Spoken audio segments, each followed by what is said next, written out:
सर्वांना.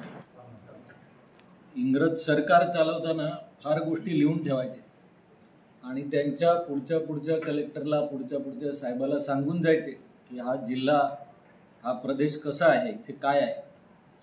1883 मधलं इंग्रजांनी लिहिलेलं एक नाशिक जिल्ह्याचं गॅझेट आहे आणि त्या नाशिक जिल्ह्यात वेगवेगळे समाज कोण राहतात याच्याबद्दल लिहितात ते. आणि ते लिहिताना महादेव कोळी समाजाबद्दल लिहिताना ते असं लिहितात की या लोकांचा निर्भयपणा आणि त्यांची दरोडे घालायची हौस याच्यामुळे हा जिल्हा शांत करायला फार कठीण जात आहे.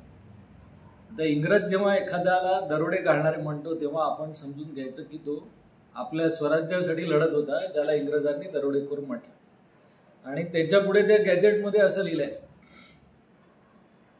की एक म्हणजे त्यांच्या भाषेत सांगायचं तर one Koli outlaw Raghoji Bhangaria is still remembered. एक कोळ्यांमधला गुन्हेगार आम्ही ठरवलेला राघोजी भांगरिया याच्या आठवणी अजूनही ताज्या आहेत आणि अजूनही इथले लोक शांत बसायला तयार नाहीत. हे 1883 मध्ये सांगतात ते कोणाबद्दल तर ज्याला 35 वर्षापूर्वी ठाण्याच्या जेलमध्ये त्यांनीच फाशी दिला होता. 35 वर्ष त्याला फाशी देऊन झाल्यानंतर सुद्धा इंग्रज असं लिहितात की अजून इथले लोक स्वस्थ बसायला म्हणजे गुलामी पत्करायला तयार नाहीत. कोण होता हा माणूस ज्याने लोकांना इतकं पेटवून ठेवलं की त्याच्या मृत्यूनंतर 35 वर्षांनी सुद्धा स्वराज्याची आग शांत होत नव्हती. त्याचा जन्म होता 1805 सालातला. तरुण होता 12-13 वर्षाचा.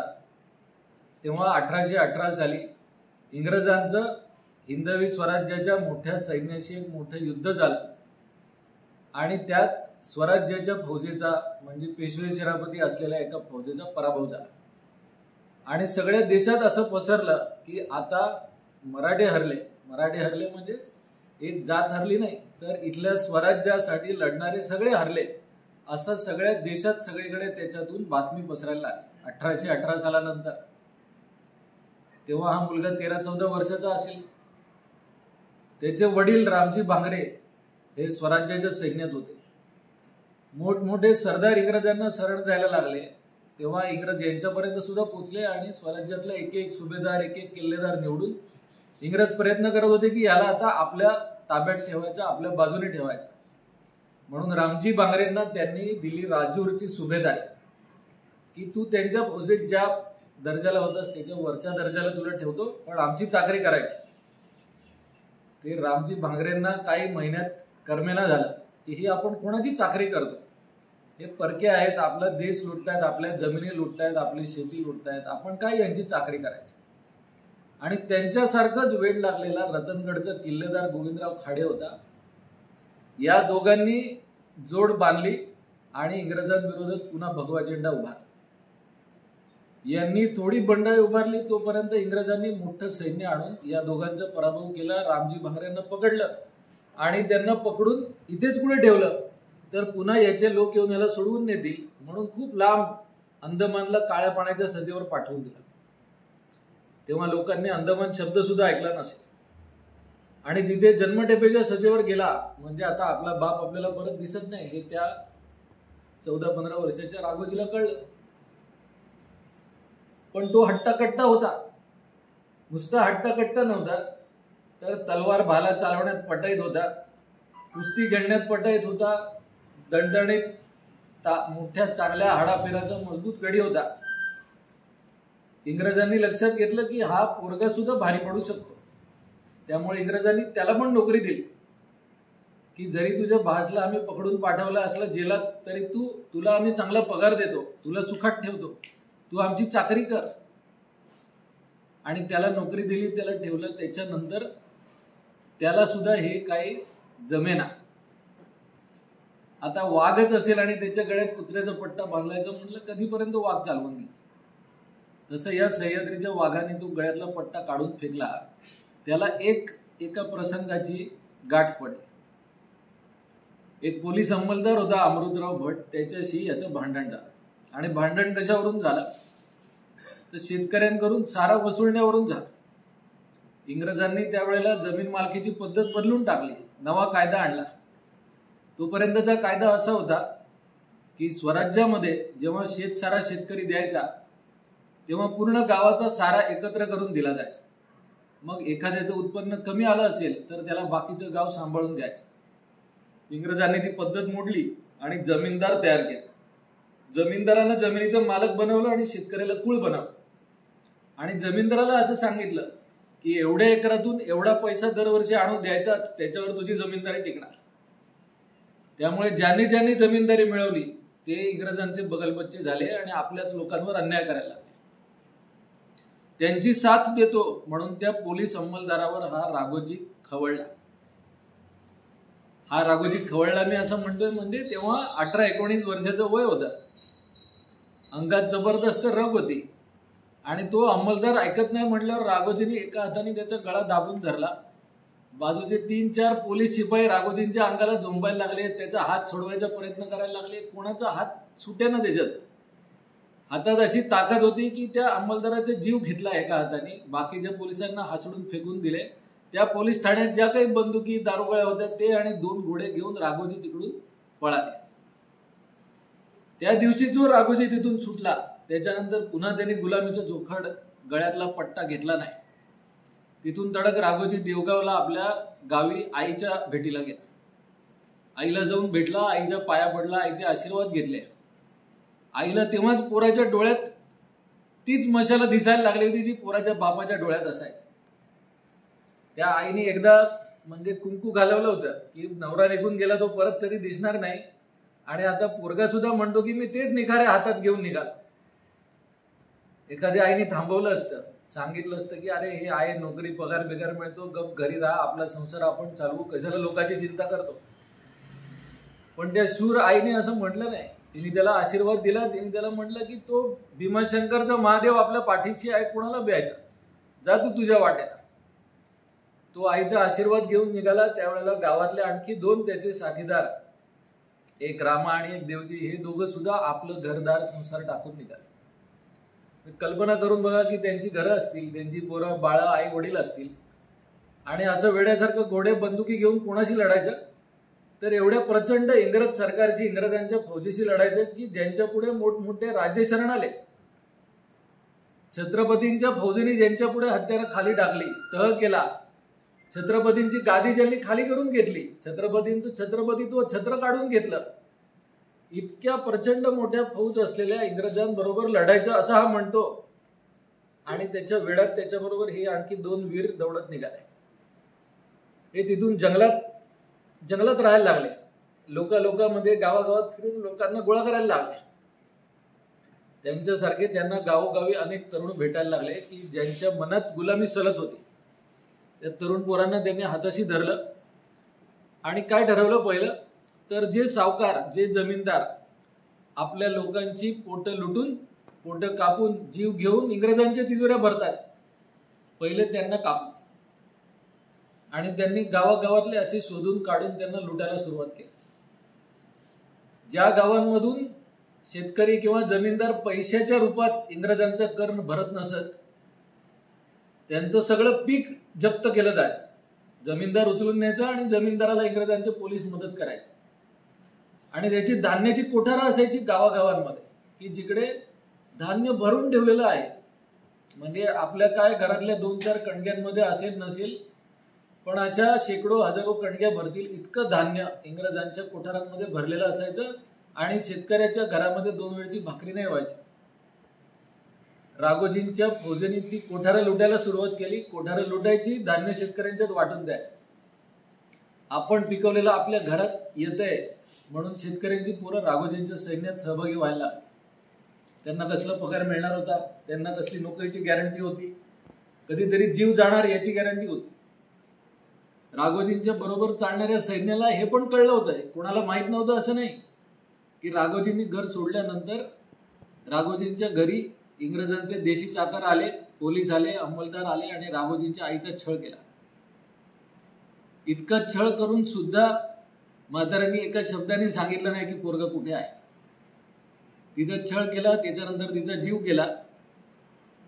म्हणजे घरदार उरलं नाही, आई उरली नाही, बाप तर आधीच गेलेला होता. अशा राघोजी रायाच्या मागे आपण जायचं अशी तयारी गावातला तरुण करत होता. म्हणजे प्रत्येकाच्या मनामध्ये, प्रत्येकाच्या रगात हे कुठेतरी भिनलेलं होतं की आपल्याकडे स्वराज्य असलं पाहिजे. आणि त्यामुळे अशी सुरुवात झाली की सुरुवातीला हे जुन्नर, भीमाशंकर याच भागात होतं. हळूहळू राघोजींचं लोण असं पसरत चाललं की वसईच्या वज्रेश्वरीला राघोजींनी पूजा केली अशी बातमी ठाण्याच्या कलेक्टरला पोचायची. आणि मग ठाण्याचा कलेक्टर पोलीस फाटा पाठवतोय, ह्याला गोळा कर, त्याला गोळा कर, आणि ते सगळे येईपर्यंत राघोजींची फौज वसईतून गायब झालेली असायची. ठाण्याच्या इंग्रजांच्या गॅजेटमध्ये लिहितात यांच्याबद्दल, भांगरियाबद्दल. नाशिकच्या कलेक्टरच्या गॅजेटमध्ये पण लिहितात. असंच नगर जिल्ह्याच्या पण लिहितात. आणि हे सगळे काय लिहितात, तर हा कधी भीमाशंकरच्या महादेवाला अभिषेक करताना सापडला, कधी तो पंढरपूर जवळ होता, कधी त्र्यंबकेश्वरला येऊन गेला, आणि या सगळीकडच्या फौजा शोधायच्या पण राघोजी हातात घ्यायचा नाही. आणि हे इतकं चाललं, 1830 साली पहिल्यांदा आमने सामने राघोजीच्या फौजेशी इंग्रजांची फौज भिडली. इंग्रजांना कळलं की इथपर्यंत आला, इंग्रजांनी आपल्या फौजा त्याच्या मागावर सतत ठेवलेल्याच होत्या. आणि असं सांगतात की त्या लढाईमध्ये इंग्रज फौज 20,000 होती आणि राघोजीचं सैन्य 1,000चं होतं. आणि या 1,000 वाघांनी जंगलातून येऊन छापे घालून, छापे मारून इंग्रज फौजेची अशी लांडगेतोड केली की त्या 20,000पैकी 15,000 फौज इंग्रजांची राघोजींच्या 1,000 मावळ्यांनी कापून काढली. ही 1830 सालातली घटना आहे. राघोजीचं वय 25 असेल तेव्हा. हा 25 वर्षाचा पोरगा 1,000ची फौज घेऊन 15,000च्या फौजेला लोळवतो. म्हटल्यानंतर पुढची कित्येक वर्ष इंग्रजांच्या पोलीस चौक्या, सैन्याच्या छावण्या राघोजी आला, राघोजी आला असं म्हटलं की घाबरून जात असत. मुळा नदीच्या खोऱ्यात, प्रवरा नदीच्या खोऱ्यात अलंगगड, कुलंगगड, राघोजींच्या अगदी जवळचा म्हणजे हरिश्चंद्रगड, कळसुबाई, या सगळ्या किल्ल्यांवरती पुन्हा भगवा झेंडा चढला. पुन्हा स्वराज्याची नांदी झाली. हर हर महादेवची घोषणा कुठून ऐकू येते असं इंग्रज फौजेला वाटलं तर चळचळा कापत असते. कुठल्या जंगलाच्या जवळ राहू नका असे इंग्रज फौजेला आदेश दिले असतील त्यांचे साहेब. पुढे तर असं झालं की 1843-44च्या सुमारास छत्रपती प्रताप सिंहांचे 2 दूत राघोजींना जंगलात भेटायला आले आणि राघोजींना कल्पना दिली की तुमच्यासारखे ठिकठिकाणी जे जे स्वराज्याचे नवे शिलेदार स्वतःच्या दमावर लढतायत त्या सगळ्यांनी एकत्र येऊन आपण छत्रपतींना पुन्हा छत्रपती म्हणून बसवू, पुन्हा स्वराज्याची द्वाई करू. आणि राघोजी त्याच्यामध्ये पुढाकार घेणार होते. असं ठरलं होतं की राघोजी आपलं सैन्य घेऊन त्या दिशेला निघणार. पुणे जिल्हा म्हणजे साताऱ्याच्या उत्तरेकडची बाजू राघोजींनी सांभाळायची. दक्षिणेकडे अजून पुणे होतं, पूर्वेकडे अजून पुणे होतं, उत्तरेकडे अजून पुणे होतं. हे ठरलं, याच्या दिशेने जायचं असं सुरुवात झाली. आणि तोपर्यंत इंग्रजांनी इकडे आपला आणखी फौजफाटा मागला. राघोजींचा एक अगदी जवळचा साथीदार बापू भांगरे हा इंग्रजांशी लढताना मारला गेला. आणखी एक साथीदार होता. जेव्हा यांच्या लक्षात आलं की इंग्रज फौज एकवटतायत तेव्हा राघोजींनी आपली फौज एकवटायच्या ऐवजी आपली फौज विभागून टाकली की कोणी कोणाच्या हातात सापडू नये. जंगलातल्या जंगलात एकमेकांपर्यंत संदेश पोहोचले पाहिजे. इंग्रजांच्या हातात कोणी सापडायचं नाही, गायब व्हायचं. आणि गायब व्हायला जंगलातलीच माणसं जंगलात धावत असतील तर कुठला इंग्रजाचा बाप लेक कोण त्यांना हात लावू शकणार आहे. हे कोणी हातात सापडत नव्हते. पण तरी त्यातला एक भवानी पेटकर एकदा सापडला म्हणजे कसा, असंच एका गावात चुलीजवळ शेकत बसलेला असताना त्याला जाऊन धरला. तोपर्यंत त्याला आणि बाकीच्यांना पण माहीत झालं होतं की राघोजींना पकडून दिलं तर इंग्रज सरकार 5,000 रुपये बक्षीस देणार. आता हे 5,000 रुपये आपण 200 वर्षापूर्वीचे बोलतो म्हणजे आता 5 कोटीचं बक्षीस लावल्यासारखं होतं. कोणी कधी आयुष्यात एवढे 5,000 रुपये पाहिले नव्हते. 5,000 कुठले 5 रुपया सुद्धा बघायचं मुश्किल होतं. 5,000 रुपयाचं बक्षीस राघोजींना पकडून दिल्यावर लावलंय हे सगळ्यांना माहीत होतं.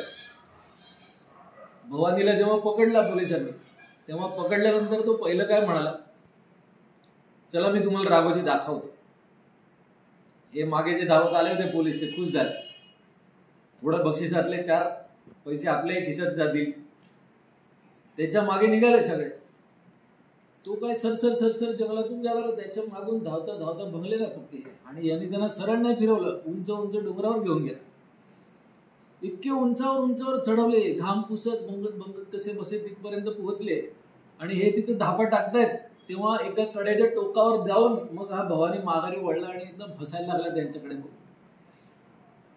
आणि हसून त्यांना काय म्हणाले, येड्याओ, हे स्वराज्य तुमच्या रुपयांसाठी विकायला नाही काढलेलं. माझा वाघ माझा राघोजी कुठल्या कुठे निघून गेला, आता मीही चाललो, असं म्हणून त्याने हर हर महादेवची गर्जना करून दरीत उडी मारून जीव दिला. ना स्वतः त्यांच्या हातात सापडला, ना आपल्या राघोजी रायाला त्यांच्या हातात दिला. त्याच्यानंतरची 4 वर्ष इंग्रज राघोजींना शोधतायत. राघोजी कुठे गेला कोणाला कळत नाही. आणि बातम्या येतात मधून मधून की आज काय त्र्यंबकेश्वरच्या दर्शनाला होता, आज काय पुन्हा तिकडे भीमाशंकरला दिसला. पंढरपूरची वारी करत असताना साधूच्या वेशात असलेल्या राघोजींना कोणीतरी ओळखलं आणि इंग्रजांना बातमी दिली. इंग्रजांनी एकटा राघोजी असताना त्याला अनेक सैनिकांनी दाबून धरून पकडला, कारण भीती होती. वाघ आहे हा, 2-4 आवरत नाही, बऱ्याच लोकांना जाऊन धरायला लागेल.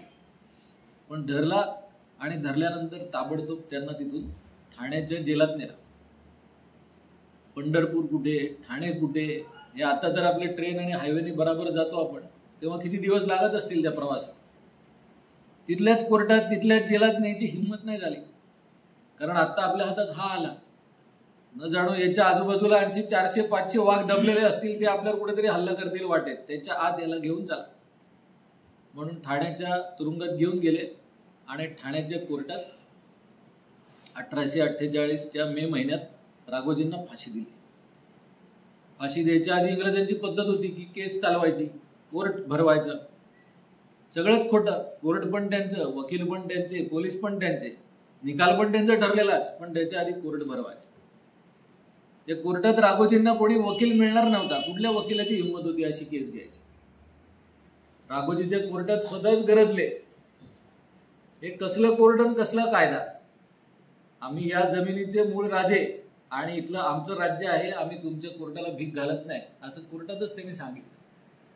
त्यानंतर राघोजींना फाशी झाली 1848 साली. त्याच्यानंतर 99 वर्षांनी आपला देश स्वतंत्र झाला. इंग्रज 35 वर्ष राघोजींना विसरू शकत नव्हते, आपण कसे विसरणार.